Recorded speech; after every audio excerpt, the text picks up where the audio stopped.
Eyup Cock, we're going to go over his championship predictions for this weekend's games. Friday night, first up, Ipswich vs Sheffield United. Now, I will be doing a watch along for this, so I'll be live on this channel at 7:45 because it should be a good game. Despite Sheffield United having 0 points in 4 and probably 5 after this, Ipswich still haven't started the brightest. But before the season started, you'd look at this and think, this is two half decent sides, isn't it? This is two of your better teams in this division. And I do think there will be goals in it. I'm imagining that everybody's coming back from international break.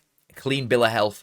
I don't know off the top of my head out of the 24 teams here who's come back injured and who hasn't. So I'm just going to pretend that everybody's fine that was fine before. And Ipswich obviously haven't really got going yet at all. But Sheffield United's defensive problems are definitely still there. I think Tanganga helped mask what was still an awful defensive performance at Middlesbrough way before international break. Ruben Settlers is still here at the time of me recording this. It might have changed by Friday night, but I doubt it. But if it's still the same thing and the defensive problems are still there, Ipswich, with the talent that they've got up front, you would imagine will take advantage of that and probably put Sheffield United to the sword a little bit. Thing is, I do always think that Sheffield United have got a goal in them. Despite how crap they've been so far, and they've only got one goal in the league in 4 games, I always just think there's a chance. And they've not created a lot. So there's literally no reason, there's no warranting in me saying this. There's no reason at all for me to come out with this. But I do think that Sheffield United will score here. Ipswich's defence has been a little bit shaky in every game. And they've only conceded 5 in 4. But it's the fact that it's consistent goals conceded rather than they've been hammered 4-0 and then they keep 3 clean sheets in a row.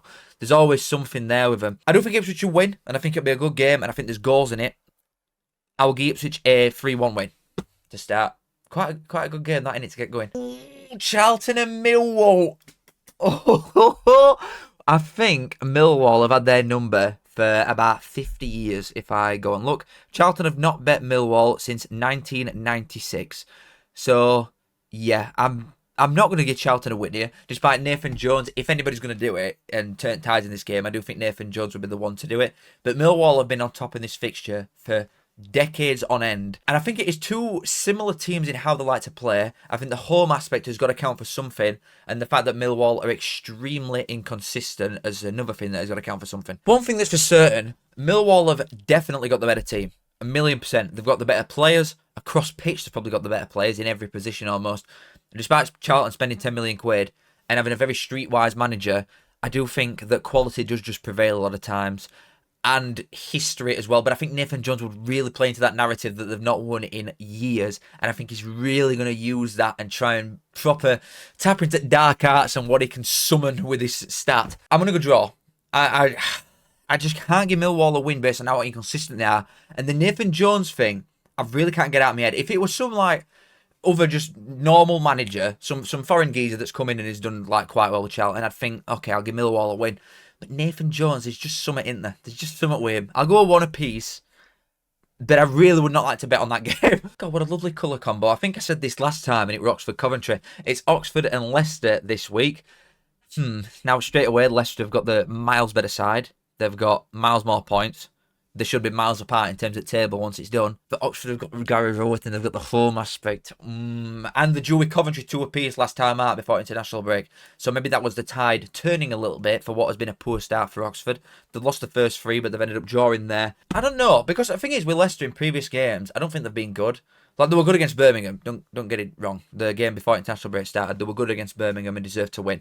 But in previous games, I've not been overly impressed with them. Cifuentes is a really good manager, though. I'm going to have a quick look at what the scores were with Oxford and QPR last season for Cifuentes. Last season, between Cifuentes and Gary Rowett, QPR won both games. So, both wins for Cifuentes. Obviously, we're a considerably worse side than what Leicester have got, is what they were dealing with at QPR. I know Oxford have obviously strengthened as well. But if he's had his number with them teams, I'd assume it's going to be the same thing here. Oh, God, it's a bit of a toughie, this. I think the Coventry one has really swayed me before.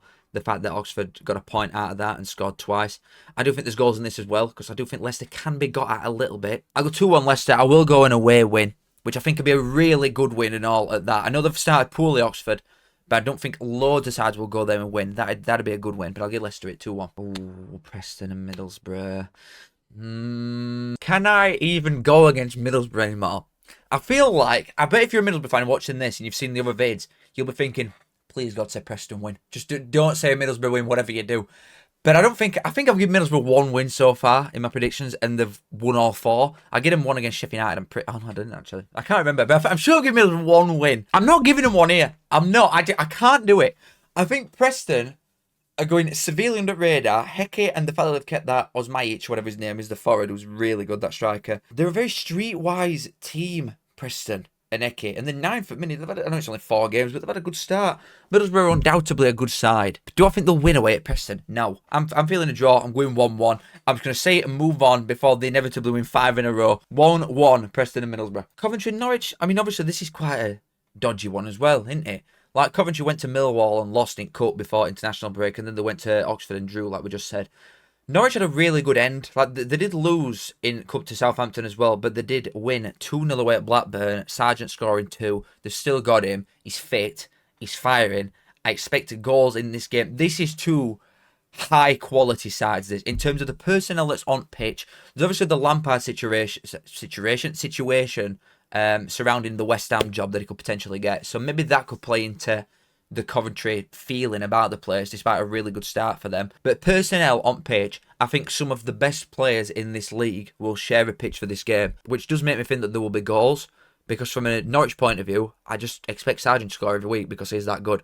But Coventry, they've scored a lot of goals so far. 14 in 4 games. They put 7 past QPR, didn't they? 5 away at Derby. It's just the defensive side of things for Coventry that I always think there's something there. I'm going to give Norwich a goal. It's just if I think Coventry win or not. And I'm not going to lie, I do. I really do. I can't ignore the feeling in my plums. I am going to go a repeat of the first fixture in Ipswich Sheffield United. I do think Coventry's team and honestly, manager, just everything about Coventry, I do think edge Norwich in every single area. So I will go Coventry 3, Norwich 1 result. But it'd be a good game, that. Oh, here comes the circus. Sheffield Wednesday versus Bristol City. The charity case has arrived. Well, Bristol City are obviously going to win. Struber is a really good manager. Bristol City's team's miles better than Wednesday. Struber's got that ex-Barnsley in him to really just drive dagger into art. You bastard. I'm going to go 0 points for Wednesday. I'm going to go 0 goal for Wednesday. I will give Bristol City a 2-0 win. We'll just go for a really nice, steady one. They did lose 3-0 to Stoke and 2-0 to Swansea in their 2 home games so far this season. They did beat Leeds in Cup, but honestly, that's the only time I'll root for Wednesday. I will go a Wednesday 0, Bristol City 2 scoreline. It should be a walk in park. Wednesday are crap. Now, this is a game. Stoke and Birmingham. Stoke, 3 wins, obviously, in their first 3 games, and they did lose at home to West Brom before the international break. Birmingham, similar fate. They did draw their opening game with Ipswich, didn't they? But then they won the 2 after that and lost away at Leicester before international break as well. So they both lost the last game, but both to very good teams as well in West Brom and Leicester. God, it's a right Midlands love affair, this, isn't it? It's quite a tough one to call because I can't put that much of a pin on Birmingham as of right now in terms of what I truly think. I do like Stoke. I think their 11 is quite good, but I do think subs definitely swings to Birmingham's favour here in terms of squad depth, and if you get injuries or you're chasing a game sort of thing, I would definitely back Birmingham from 70th minute onwards to start getting more points than Stoke would. But the home factor is an aspect as well that you can't ignore with Stoke, even though they did lose to West Brom at home. Birmingham are no mugs, and I tell you what, it's tough. It's really tough. I think I could Stoke the win against West Brom, and they ended up losing obviously 1-0. And I believe I could Birmingham the win away at Leicester, and I got both wrong. So take what I'm about to say with a pinch of salt. But I think Birmingham might snag a 2-1 win here. I do think, despite a really good start for Stoke, a really strong opening couple games, that Birmingham are the better team, and have just got the better squad, better personnel, better individual quality if it comes down to that. I just think Birmingham should probably win this game. Obviously, football don't work like that, and if it did, it'd be a very boring game. But I think Stoke marginally lose 2-1. I'll get Birmingham away win there. Swansea, no. Swansea have gone flying under the radar, you know. I think just because they lost the first game to Middlesbrough, where you immediately aren't taking that much notice of teams outside of top 6, are you? I know we're only 4 games in, and it means naught for another 40. But I think Swansea are a good side. I really do. Hull, I think, have got glaringly obvious problems in defensive side of things, and that's with keeping Charlie Hughes. They obviously do look a different threat now going forward compared to last season with players like McBurney and that coming in and just hitting ground running.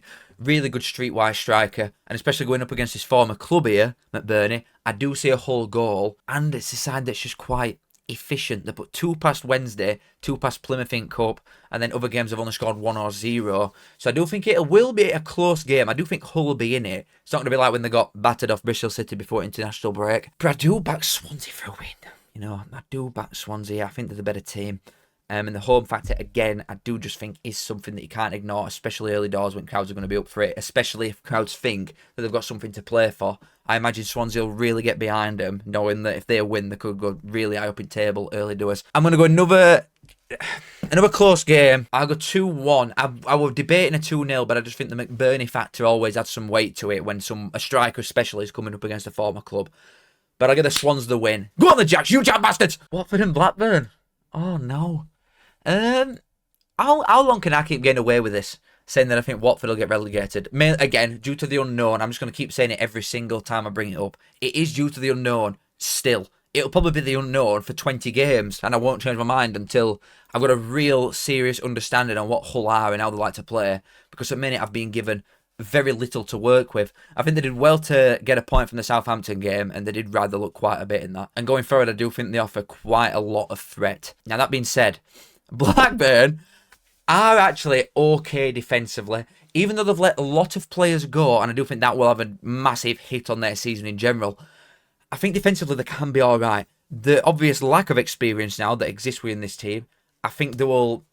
well, let me put it this way. I think they've been fortunate that the international break has come at the time that it has for Ismail to get a grip on a lot of new, younger players with no experience in this country or this division. But to be fair, that's very Watford as well. It's just quite an up-in-air game because there's so many players here that I don't know enough about. And for the ones that I do know things about, I'm probably leaning to Watford here in terms of quality that exists.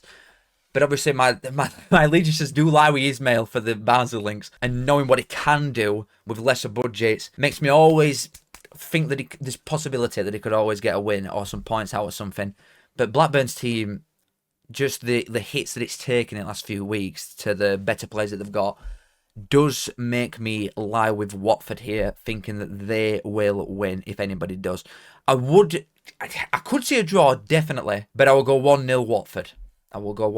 I'll trust in the defence and the severe lack of firepower that Blackburn had even before transfer window finished. So I think Blackburn are in a very weak spot and Watford should take advantage of a poor side. I'll go Watford 1, Blackburn 0. The Baggies and Derby. West Brom, really shit hot start. 3 wins and a draw. And they played some tough sides as well, it's got to be said. Not so much Blackburn at home, but Wrexham away who are going to be very hard to break down at their place. Really impressive win. Portsmouth were a good team. Draw. Stoke, who had won 3 out of 3 and they went there and won.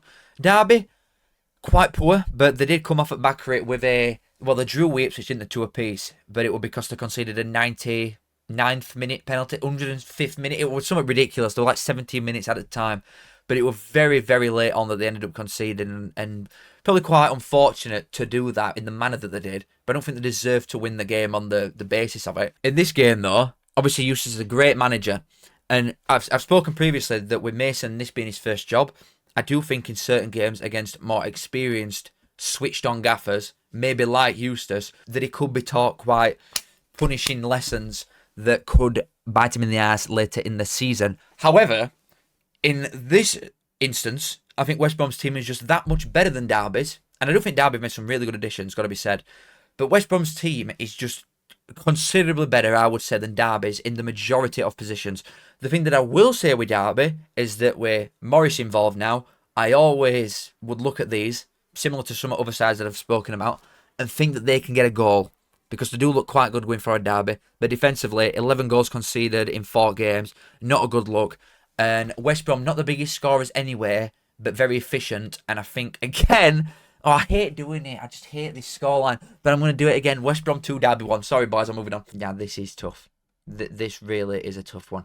Because the QPR side of things on this fixture, I really, really do enjoy QPR going forward. But I don't know if Poku's still injured. I don't know if Elias Chair is injured. I know Kone's fit. Dembele's fit, I think.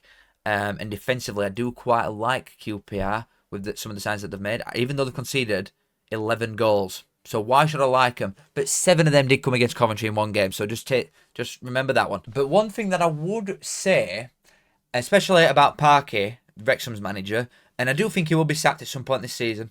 I truly do. But the simplicity will definitely play into his hands in games like this, where Wrexham's personnel is considerably better than that of QPR, apart from probably striker department where Coney's better. Wrexham's defence is much better than QPR's. Wrexham's midfield is much better than QPR's. I think Wrexham in a lot of positions, apart from genuinely number 9, where Coney stands, and even then you're looking at like Kiefer Moore and Broadhead who's going to be stood up front, and if not, you've got Smith and Hardy and all these lads. So it's not like Wrexham are poor in this position. I just think Coney is that good. And tactics and shape is obviously a humongous part of football.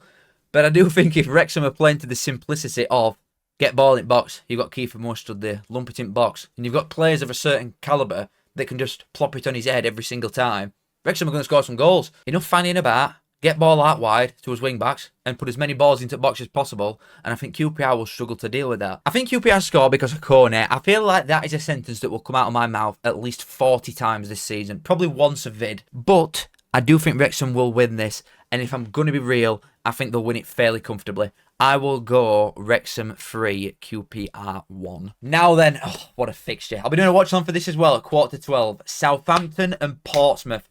This is a derby. None of this intercity bullshit. Two cities that never speak to each other ever, but they're the closest rivals. This is what I'm talking about. Southampton and Pompey. I am looking forward to this. I would prefer it at Portsmouth, because at least it could be a ground with a bit of atmosphere. But at Southampton, it should be a really good game, this. And you know what I'm going to do immediately? I'm going to write Southampton off, which you probably shouldn't do, but I am going to write them off. Mainly for the manager perspective, I do think in games like this, regardless of squad level, when you've got two teams that absolutely hate each other, I do think a manager can have a big, big impact on how that game can swing. I'm not saying that Will Still were born yesterday, or he's had his head in sand all his life. Obviously, anybody in football knows that this is a big rivalry. But Will Still, who's been at Southampton 5 minutes, versus Musinho, who's been at Portsmouth for a number of years, been promoted with him, kept him up. There's a strong bond there. I just think he is going to get him riled up more than Will Still will with Southampton.